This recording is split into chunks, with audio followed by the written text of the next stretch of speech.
Swayam Prabha. Digital India. Educated India.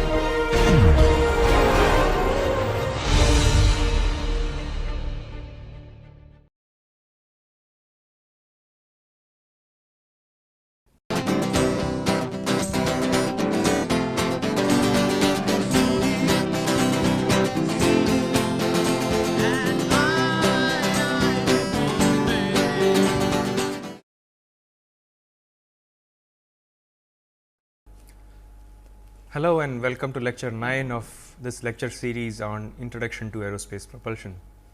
So, in the last few lectures what we have been discussing was on some of the basic concepts of thermodynamics, and in the last lecture, that was lecture 8, we discussed about the first law of thermodynamics applied to closed systems, that is those systems where there is no mass interaction between the system and the surroundings. So, in this lecture what we are going to discuss about is first law of thermodynamics applied to open systems, that is how do you apply first law of thermodynamics to a system which has mass as well as energy interaction with the surroundings. And so, in this lecture what we are going to discuss are basically the following. So, we shall be discussing about first law of thermodynamics as applied to open systems, but before we actually define it for open systems, we need to look at what are meant by flow work and the energy associated with a flowing fluid. This is basically applied only for those systems where there is a mass interaction as well between the system and the surroundings. We shall then define what is meant by total energy of a flowing fluid. We shall subsequently define energy transport by mass, and then we shall carry out energy analysis of steady flow systems. We shall also define what are steady flow systems, and then we shall take up some examples of some steady flow engineering devices, some commonly observed engineering devices, and we shall derive the steady flow energy equation for such devices. Now, before we look into the first law of thermodynamics as applied to open systems, we need to understand that there are two ways or two methods in which you can approach a particular problem. One is known as the Lagrangian approach and the other is known as the Eulerian approach. And so, depending upon how you would like to analyze a particular system, you can use either of these approaches. So, in the case of Lagrangian approach or system approach as it is called, the usual practice is that you would track a particular particle and then see what are the changes that this particular particle or a fluid element undergoes as it moves within the system boundaries. And whereas, in the case of the second approach, that is the Eulerian approach, or it is also known as the control volume approach, we only look at the system boundaries as a whole. We are not really interested about what is actually happening to a certain fluid element or a group of particles. And so, we are going to use the Eulerian approach for a majority of discussions that we are going to have during this course, but in some problems we may also look at the Lagrangian approach, as it might simplify the analysis in some sense. Now, so this is regarding the different approaches that you can have for analyzing a particular system. Now, besides this, a particular flow process could also be steady or it could be unsteady. That is, the system that you are looking at may have a certain steady flow process that is being undergone by the system, or it might have an unsteady flow process. So, we shall look at what we mean by steady and unsteady flow processes. So, as I mentioned, we are going to talk about we are going to discuss control volume approach for majority of the discussion, and then there are two types of processes, steady and unsteady. Now, in a steady flow process, the rates of flow of mass and energy are constant across the system boundary, and some examples of steady flow processes are turbines, compressors, heat exchangers and so on. And we shall take up detailed analysis of some of these systems when we explicitly state the steady flow energy equation or the first law of thermodynamics as applied to these systems little later on in this particular lecture. Now, a process could also be unsteady if the rates of mass energy are not constant across the system boundaries. Some examples are like charging and discharging processes, like if you are charging a tank with compressed air or some other compressed gas, or you are charging a tank from a pipeline which carries a certain compressed air or a certain fluid. It is basically an unsteady flow process because the rates of mass or energy are not constant across the system boundaries. So, we will not really be covering any unsteady flow process in this particular course, as it is beyond the scope of the syllabus that we have, but we shall definitely be analyzing the steady flow processes and steady flow process systems in this lecture, because majority of the processes that we are interested as aerospace engineers can be approximated to be a steady flow process, and that is the reason why we shall not really go into details of the unsteady flow process in this course. And before we take up the first law of thermodynamics for open systems, we need to understand a very fundamental law of nature known as the conservation of mass principle. If you recollect, we had already discussed about the first law of thermodynamics for closed systems, wherein we stated that it is basically the conservation of energy principle stated in a different way. Well, to define the first law of thermodynamics for open systems, we also need to understand what is meant by conservation of mass. Basically, conservation of mass law states that the total mass of a particular system will be equal to the difference between the total mass entering the system minus the total mass leaving the system. So, that will be equal to the net change in mass within the system.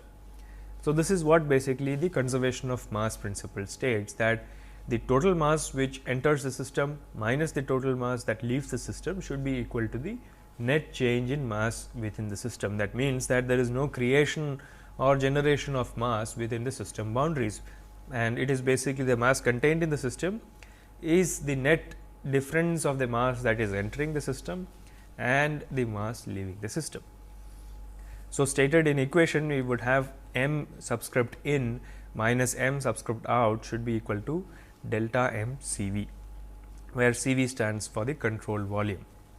So, the mass in minus mass out is equal to delta m, that is net change in mass of the control volume, or in rate form, rate of mass flow in minus rate of mass flow out is equal to dm CV by dt, and therefore, you can calculate the total mass within the control volume m CV as the integral of rho times dV, where rho is density and V is the volume. And in the rate form, the rate of change of mass within the control volume is dm CV by dt, which is d by dt of rho dV. Now, this is for a control volume. So, basically the conservation of mass states that there is a certain, if there is a change in the mass of the system, that is attributed to the mass that is coming in and the mass that is going out. Now, to understand flow process, we also need to understand, or we should be familiar with the concept of what is known as the flow work or flow energy. Now, if you are looking at a certain flow process, that there is a certain mass entering a system and a certain mass leaving the system, then it means that there is a certain amount of work that is required to push a certain mass into a control volume or out of the control volume. And this mass or this work that is required to either push in the mass or push out the mass of a control volume is known as the flow work or flow energy. And this is the major difference between a closed system and an open system, and that makes a lot of difference in the analysis of closed and open systems. That is because of the certain amount of work that is required for pushing in a certain mass of fluid into a system or pushing out a certain mass out of the system. So, there is a certain work required. Now, to define or to understand this better, let us consider a certain system which has a certain volume V, let us say, and the pressure acting on that particular control volume or particular fluid volume is P. through an area A. So, we know that the work done for any particular process is equal to force times the distance. And to understand this better, let us consider that there is an imaginary piston which is pushing this mass flow into the control volume. And so, the piston moves by, let us say, a distance of L. And so, this requires a certain force which is, let us say, F. So, F times L will give you the work required. And we also know that force is nothing but the pressure times the area. And since we already know the pressure, or we have defined the pressure as P and area is A. So, P times A will give you the force acting on the piston multiplied by L will be equal to work. And so, F into A into L will be the work, and since A times L is volume, we get the net work done as equal to P times the volume P V. So, basically the flow energy will come out to be the product of the pressure times the volume. This was some way obvious to you as well, because in the last lecture or in the 2 lectures before today's lecture, we had discussed about work and heat transfer, and one of the major forms of work was displacement work. So, this is basically displacement work, but we are defining it in a different way here, and that is basically known as the flow work or flow energy. So, if you were to look at it in a different way, if you were, as I mentioned, we consider a certain fluid element of volume V, and if the fluid pressure acting is P through a cross sectional area A, and L, let us say, is the distance through which an imaginary piston must be moved. So, the work required or work done in pushing this fluid element across the system boundary would be F times L, where F is pressure times the area, and therefore, it is P A times L, and therefore, it is equal to P V. So, work done during this process is P V. So, I have illustrated this in a small example here. So, what I was mentioning is about this fluid element, which you can see here has a certain volume V, pressure acting is P and a mass m, and this is the control volume which has been indicated by dotted lines. And the piston that is shown here is an imaginary piston. This is just to indicate that there is a certain force which has to be acted upon this fluid element to push it into the control volume. So, this is the force acting F, it is acting through an area A, and as the piston moves by a distance of L, this much amount of fluid which has a volume of V, pressure P and mass m goes into the control volume, and similarly there is a certain amount of mass flow leaving the system. So, the work done for this process is this force acting on the imaginary piston multiplied by the distance L through which it was displaced. So, force times L, and the force is pressure times area. So, P A into L, and A into L is volume, area times the length is volume. So, therefore, the work done for this process, or the flow energy or the flow work, is equal to P times V, pressure times the volume.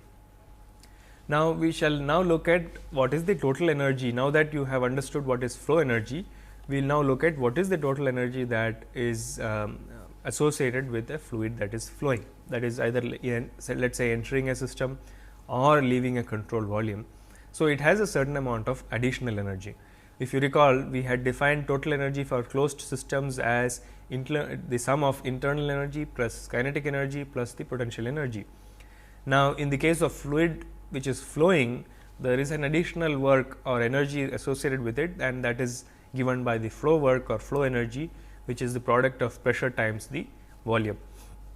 So, the total energy of a fluid which is flowing will be the sum of the internal energy U plus the kinetic energy plus the potential energy and the flow energy, that is P V. So, the total energy which we normally represent for flow processes by theta will be equal to U plus K E plus P E plus P V, which is the flow energy. Now, in one of the earlier lectures, I had defined a term which is known as a combination property as enthalpy, and enthalpy we had defined as the sum of internal energy U and the flow energy P V. So, the total energy is now equal to the sum of the enthalpy, the kinetic energy and the potential energy. So, for a flowing fluid, there are the total energy consists of 4 different terms. It is the sum of internal energy U, kinetic energy, potential energy and the flow energy. Whereas, for a closed system, the total energy consists of 3 terms, which is just the internal energy, kinetic energy and the potential energy. So, there is no flow energy associated with closed systems. And so, it makes sense to define this term combination property as enthalpy, because enthalpy actually takes care of the internal energy as well as the flow energy. So, you do not have to worry about these 2 terms separately, and enthalpy has already taken into account for the internal energy and the flow energy. So, that is the convenience of defining this combination property of enthalpy. So, the total energy of an open system or a flow process will be the sum of enthalpy, which is in turn equal to U plus P V, and enthalpy plus kinetic energy plus the potential energy P E. So, the total energy associated with a flowing fluid is normally associated as H plus K E plus P E. And so, if we were to define it in terms of an equation, the total energy of a flowing fluid is E is equal to non-flowing fluid rather. Total energy associated with a non-flowing fluid is U plus K E plus P E, and which is in turn equal to U plus V square by 2, that is kinetic energy per unit mass, plus G times Z, which is the potential energy per unit mass. For a flowing fluid, on the other hand, theta is equal to, theta is the total energy, is equal to H plus K E plus P E, and which is in turn equal to U plus P V, which is equal to H plus V square by 2 plus G Z. So, you can see that the total energy consists of 3 parts for a non-flowing fluid, and for a flowing fluid the total energy consists of 4 components or 4 terms, and so that is the basic difference between a flowing fluid and a non-flowing fluid. Now, I mentioned that for a mass for a process which involves a fluid element which is crossing the system boundary, or if there is a certain flow that is taking place, then we can define, or the total energy per unit mass is actually equal to the mass which is of the flowing fluid multiplied by the energy itself. Therefore, the energy transport associated with the mass will be equal to m times of theta, that is mass times the total energy. So, we have already defined total energy for the flowing process, which was the sum of H plus kinetic energy plus potential energy. So, the amount of energy transport, let us say E subscript mass, is equal to mass times theta, and where theta is the flow energy, equal to H plus V square plus G Z. And if you were to look at this in the rate form, the rate of energy transport E dot mass is equal to m dot times theta, where m dot is the mass flow rate. So, the amount of energy transport E mass is in kilojoules, and the rate of energy transport will be in kilowatts, because you are looking at mass flow rate, and so you would get kilojoules per second, which is equal to kilowatts. So, the amount of energy transport here will be the product of the mass and the total energy associated with this particular process, and the amount of, or the rate of energy transport will be equal to the product of the mass flow rate times the total energy. So, you would get m dot multiplied by H plus V square by 2 plus G Z, where H is the enthalpy for the process, V square by 2 is the kinetic energy, and G Z is the potential energy per unit mass. And so, this multiplied by the mass flow rate would give you the total energy associated, or energy transport associated with that mass in kilowatts. And so, the amount of energy that a certain fluid flow process carries depends on, as we discussed, 4 terms, which consists of internal energy, which is U, the flow work or flow energy, which is P V, the kinetic energy and the potential energy. So, this is the total energy associated with a flow process. This multiplied by the mass will give you the total energy transport associated with this particular mass flow process. So, it is important for us to understand these flow processes, because many of the engineering systems that we shall be discussing soon are basically involving flow processes and a certain mass associated with these flow processes. And so, we need to understand the importance of flow processes, and also how do you apply the first law of thermodynamics to different flow processes. And we will take up some examples towards the end of this lecture on how you can derive first law of thermodynamics, or the so called energy equation for different steady flow processes like turbines and nozzles, etc., which we will take up towards the end of the lecture. And I mentioned in the beginning of this lecture that the flow process can be of different types, and one of them is known as a steady flow process, and the other is an unsteady flow process. And I mentioned that steady flow processes are those wherein the mass and energy do not change across the system boundaries. So, what is the importance of understanding or analyzing steady flow processes? Well, there is a lot of importance in understanding steady flow processes, because several engineering devices or systems can be well approximated as steady flow systems. Some examples are turbine, compressors, nozzles, etc.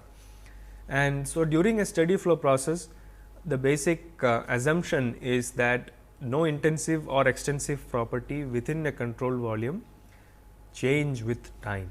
So, the element of time does not really appear in a steady flow process. That is, if there is a d by dt term in the steady flow equation, well, in the energy equation, that will become 0, because the rate of change of any of these properties, any intensive property or any extensive property, the rate of change of that with time will be equal to 0. And so, that is the basic definition of a steady flow process. And so, as I mentioned, there are many engineering devices which we can approximate. There are many engineering devices which we can approximate as steady flow devices like turbines, compressors, nozzles, etc. And during a steady flow process, we may discuss that none of these properties like extensive or intensive properties will actually change with time. And therefore, the boundary work associated with a steady flow system will be 0, because the volume of the control volume is fixed or constant, and so boundary work associated with this process will be 0. And the other property with a steady flow system is that the total mass or energy entering the control volume must be equal to the total mass or energy leaving the control volume. So, there is no accumulation of mass or energy within the control volume. If that were the case, it would become an unsteady flow process, and I mentioned that we are not going to discuss about unsteady flow process in this lecture. We shall be talking only about steady flow processes during this lecture. So, what are the properties of steady flow processes? Well, the basic properties of a steady flow process is that none of the properties, whether they are extensive properties or intensive properties, they do not change within the control volume with time. Of course, the properties can change within the control volume itself, but not within there is no rate of change of the control the properties within the control volume with time.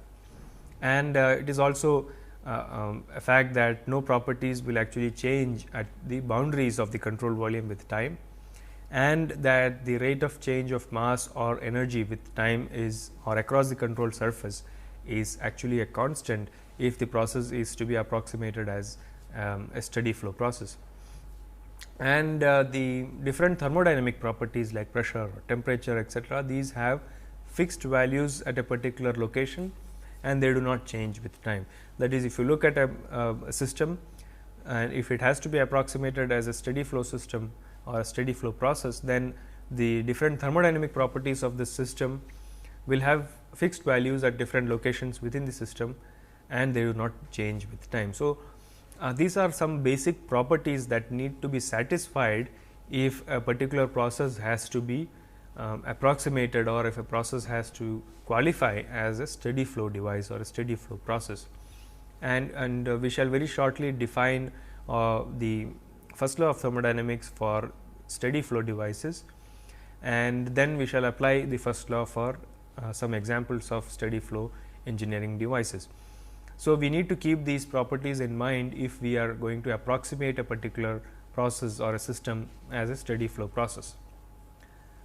So, this is an example of just an illustration of showing what are the properties associated with steady flow systems.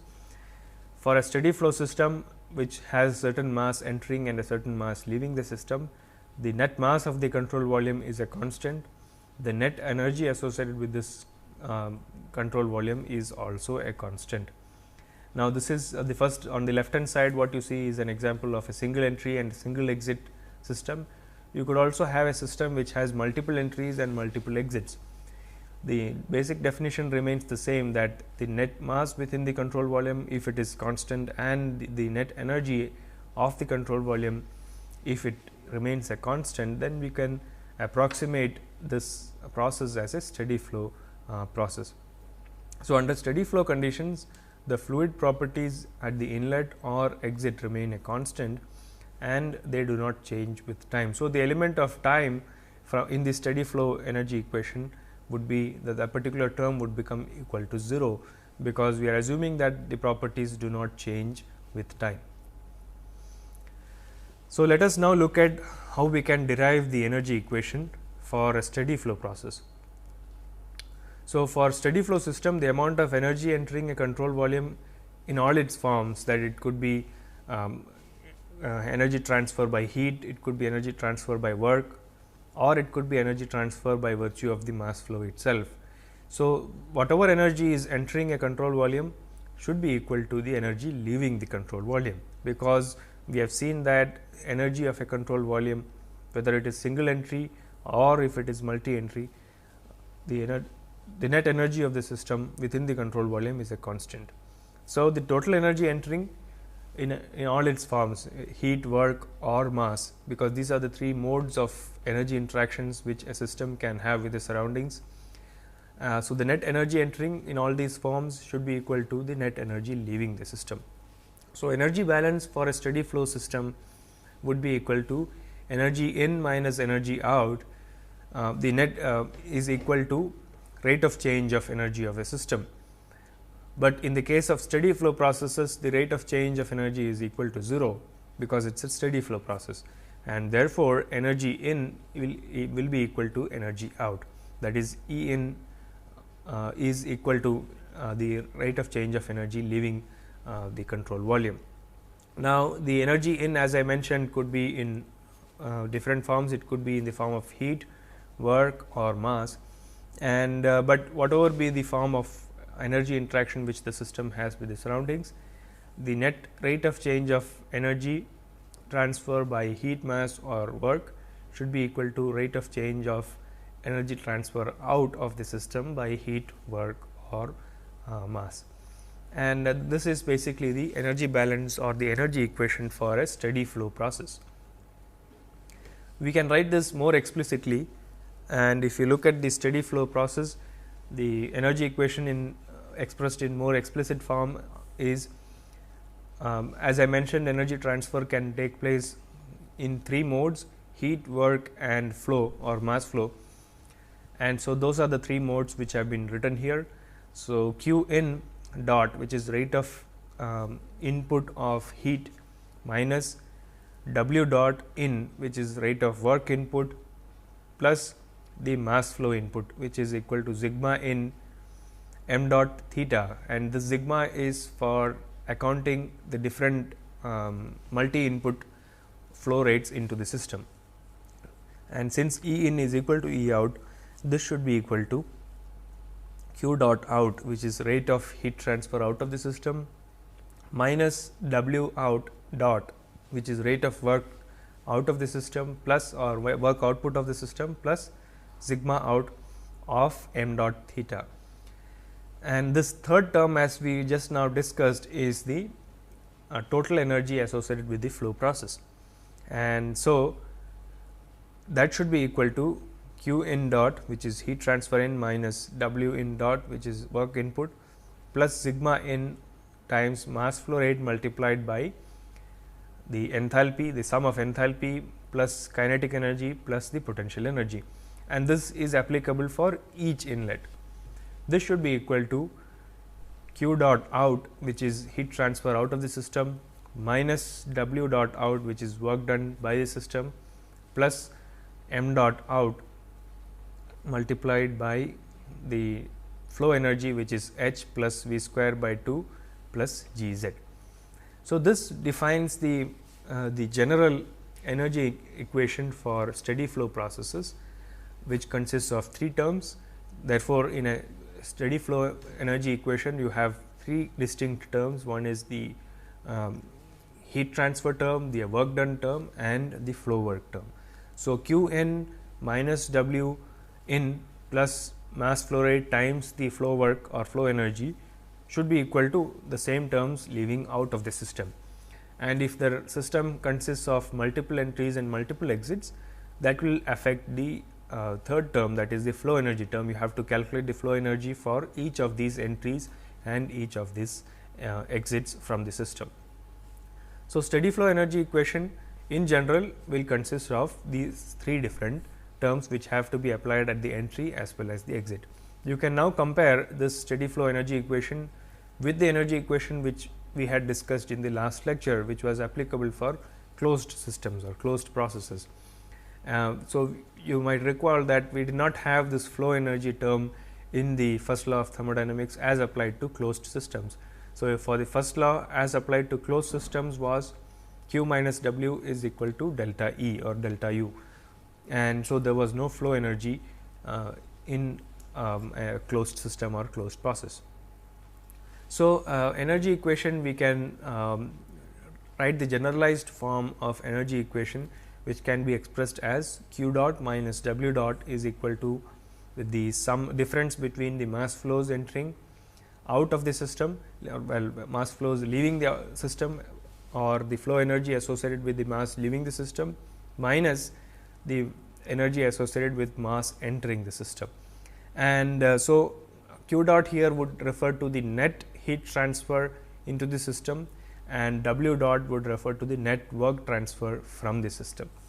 So, Q dot minus W dot is equal to sigma out m dot times the flow energy term, that is H plus V square by 2 plus G z, minus sigma in for the each inlet m dot times H plus V square by 2 plus G z. And here Q dot refers to the net heat input into the system, and W dot is the net work output of from the system. This again is an assumption, as I mentioned in the last lecture, that we normally assume that for a given process there is heat input into the system and work output from the system.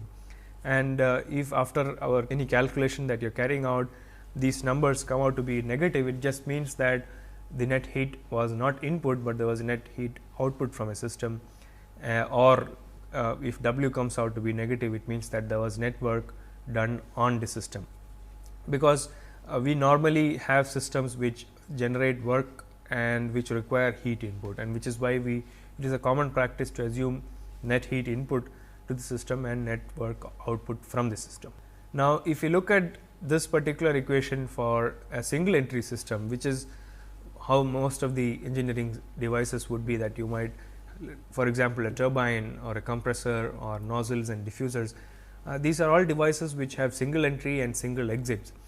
The system becomes well, the equation, energy equation becomes simpler in the sense that you have only one particular term for the flow work, and so the energy equation gets modified as Q minus W is equal to the difference in the enthalpies at the exit and the entry, plus the difference in the kinetic energies, plus the difference in potential energies at the inlet and exit. So, if you were to write down the steady flow energy equation for single entry device, then the equation would look like Q minus W is equal to Q dot minus W is equal to m dot times H 2 minus H 1 plus V 2 square minus V 1 square by 2 plus G times Z 2 minus Z 1. So, this H 2 minus H 1 is the net enthalpy, V 2 square minus V 1 square by 2 is the net kinetic energy, G times Z 2 minus Z 1 is the net potential energy. So, the same equation per unit mass would be Q dot minus W dot is equal to H 2 minus H 1 plus V 2 square minus V 1 square by 2 plus G times Z 2 minus Z 1. So, this is the general energy equation for steady flow processes. In some textbooks you might see that this equation is referred to as the steady flow energy equation. And so, steady flow energy equation for single entry and single exit devices is Q dot minus W dot is delta H plus delta K E plus delta P E. We shall now discuss about some common steady flow devices which we see in daily life. Some of these commonly used steady flow energy devices are nozzles and diffusers, or compressors and turbines, throttling devices, mixing chambers, heat exchangers, etc. So, we shall now derive the steady flow energy equation for some of these engineering devices which are commonly used, and we shall see how the steady flow energy equation, the general form of steady flow energy equation, can be used by applying appropriate boundary conditions for these devices like nozzles, diffusers or compressors, turbines, or certain mixing chambers, throttling devices, etc. So, the first such device which we shall discuss are nozzles and diffusers. So, a nozzle is a device which increases the velocity of a fluid at the expense of pressure, and diffuser on the other hand is a device which increases the pressure of a fluid by slowing it down. So, a nozzle and a diffuser in some sense are devices which are opposite to that of each other in terms of their basic function. And so, the cross sectional area of a nozzle decreases in the flow direction for subsonic flows, and it increases for supersonic flows. Well, you might wonder what are subsonic and supersonic flows. At the moment, we will just define them as those flows which have a Mach number less than 1 are known as subsonic flows, and those flows which have a Mach number greater than 1 are known as supersonic flows. And I think we will define this a little later on in the course when we discuss about compressible flows. And so, nozzle in a subsonic flow, a nozzle has decreasing area in the direction of the flow and increasing area in the direction of the flow in supersonic flows. Reverse of this is true for diffuser, because I mentioned that nozzles and diffusers are two devices which have opposite functions, and so their geometry also in some sense will be opposite to that of each other. So, we will derive the energy equation for, or we will simplify the basic energy equation for, let us say, a nozzle. It will be very similar to that for a diffuser as well, with appropriate boundary conditions applied. Now, we know that in the case of an energy equation, we have three different terms: the heat transfer, work, and the mass on the flow energy term. Some of these terms will become 0 as you apply it for different engineering devices. So, in this particular example, we are discussing, that is for nozzle and diffuser. I mentioned that a nozzle is a device which has increase in velocity along the flow direction for subsonic flows. So, V 1 let us say is the velocity at the inlet, V 2 is the velocity at outlet.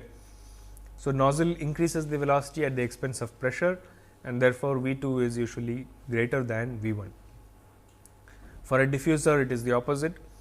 If V 1 is the inlet velocity, V 2 is the exit velocity, V 2 will be less than V 1. You can also notice that a nozzle and diffuser have opposite shapes, that is, a nozzle in the reverse way would look like a diffuser. So, nozzles and diffusers are those devices which can cause large changes in fluid velocities, and therefore, there is a large change in the kinetic energy of the fluid as they pass through a nozzle and a diffuser. So, the energy equation, the general form of energy equation was E in is equal to E out for steady flow systems, and in the case of nozzle and diffuser, there is no net change in heat transfer. Therefore, Q dot can be approximated to be 0, There is no work done by a nozzle or a diffuser, therefore, W dot is 0, and we can also approximate the change in potential energy to be 0 as long as the nozzle is horizontal or the diffuser is horizontal. Even if they are not, the nozzles and diffusers do not have a long length, and in that sense the net change in potential energy across the nozzle or diffuser can also be assumed to be 0. So, if you apply all these boundary conditions on the energy equation, applying energy net heat transfer as 0, work done as 0, and delta P is equal to 0, then the energy equation reduces to m dot into h 1 plus v 1 square by 2 is equal to m dot times h 2 plus v 2 square by 2. Since mass entering in and mass entering leaving the system are the same, m dot will get cancelled out. Therefore, the energy equation for a nozzle or a diffuser would be h 2 is equal to h 1 minus v 2 square by minus v 1 square by 2. So, or you could also write it as delta H is equal to the delta K E across the system. So, the net change in the enthalpy is equal to, in some sense, the net change in kinetic energy. There is no net change in potential energy, heat transfer is 0, work done is also 0. So, this would be the basic energy equation for nozzles and diffusers. Let us now look at the second set of devices, turbines and compressors. And I think you probably are already aware that pumps, compressors and fans are devices which are used to increase the pressure of a fluid, and therefore, they require work input. Turbines, on the other hand, generate work, and so pumps and turbines in some sense are like nozzles and diffusers. They are opposite in function in some way or the other. And in the case of, if you look at the energy equation, the heat transfer, kinetic energy, potential energy may or may not be 0. It depends upon the type of device that you are looking at, but usually it is a practice to assume heat transfer across the system boundary to be 0.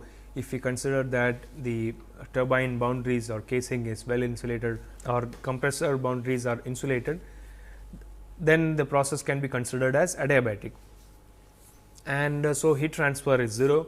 Kinetic energy and potential energy may or may not be 0. Kinetic energy is usually not really assumed to be 0, because there is a change in velocities across the system boundaries. So, they may or may not be 0. Potential energy, again, depending upon the type of system, we may assume it to be 0, or it sometimes is not taken as 0. And we shall, in fact, when we solve some example problems later on in a later lecture, we will see how much is the error that is introduced if you were to neglect kinetic energies and potential energies for such systems. So, if you look at the energy equation for let us say a turbine, which is what we are going to derive today, in the case of turbine, we are going to assume that the changes in kinetic energy and potential energy are close to equal to 0, and so is Q equal to 0, because we are going to assume that the process is adiabatic in some sense. So, let us look at a turbine, a schematic of a turbine here, sketch. What you see here is a turbine which has a certain insulation, which means that there is no heat transfer across the system boundaries, across the control surface, and the turbine generates a net work output, and there is a certain mass flow entering the system, mass flow leaving the system, and so the turbine generates a net work across the system boundaries. So, if you look at the energy equation for a turbine, that will be equal to, since Q dot is 0, we get m dot multiplied by h 1 plus v 1 square by 2 plus g z 1 is equal to m dot is equal to work output, that is w dot out plus m dot times h 2 plus v 2 square by 2 plus g z 2. Now, if you assume kinetic energy and potential energy to be negligible, then the net work output is equal to m dot times h 1 minus h 2. That is, work output from the turbine is mass flow times the difference in enthalpies. So, difference between the enthalpy times the mass flow will give you what is the work output that this particular turbine is giving. You can modify the same equation, the general energy equation, for a compressor as well, and depending upon whether you neglect kinetic energy and potential energy, you can derive a very similar expression of work input required for compressors or pumps or fans. So, the equation will be similar to this, but just that the signs of H1 and H2 would be different, because the enthalpy leaving a compressor or a fan or a pump would be higher than the enthalpy coming in, because there is work done on the system. So, you can modify the equation appropriately for compressors or pumps. The equation for compressor and pump obviously will be the same, because they are thermodynamically same devices. The next device that we are going to discuss about is a throttling device. Well, a throttling device is one which basically these are devices which cause flow restrictions leading to significant pressure drop in the fluid. Some examples are capillary tubes, valves or porous plug, etc. And unlike turbines, wherein there is a pressure drop across a turbine, but also a work output, in the case of throttling devices, they produce a pressure drop without involving any work. And this pressure drop is often accompanied by a large drop in temperature as well. And this is the reason why throttling devices are very commonly used in refrigeration and air conditioning systems, wherein a throttling device forms one of the components of a refrigeration cycle. So, throttling devices do not generate any work output, and they obviously do not have any heat transfer as well, and we will derive the energy equation for throttling devices. So, some examples of throttling devices are shown here. One example is a valve. As you adjust the valve, there is a large change in pressure across the valve, and so that is considered to be a throttling device. A porous plug is one wherein you have a porous substance within a pipe, and as mass flow flows through the porous plug, that leads to significant drop in pressure. Capillary tube is another example of a throttling device. Thermodynamically, all the three devices are the same. So, for throttling devices, the net heat transfer is 0, can be assumed to be 0. There is no work output, therefore, W is 0. Kinetic energy and potential energy can again be assumed to be close to 0. Therefore, the energy equation will basically reduce to H2 is equal to H1, that is, the enthalpy across a throttling device is the same. This means that throttling processes are isenthalpic processes, that is, these are processes wherein enthalpy is a constant. Now, since H2 is equal to H1, we can also write them in terms of their components, that is internal energy and flow energy. Therefore, U1 plus P1 V1 is equal to U2 plus P2 V2, that is, the sum of internal energy plus the flow energy is a constant across a throttling device. Now, this means that you can have different values of internal energy at the inlet and exit, but that is compensated by a corresponding change in the flow energy. Let us say you have a drop in internal energy across the throttling device. This has to be compensated by an increase in the flow energy term across the throttling device.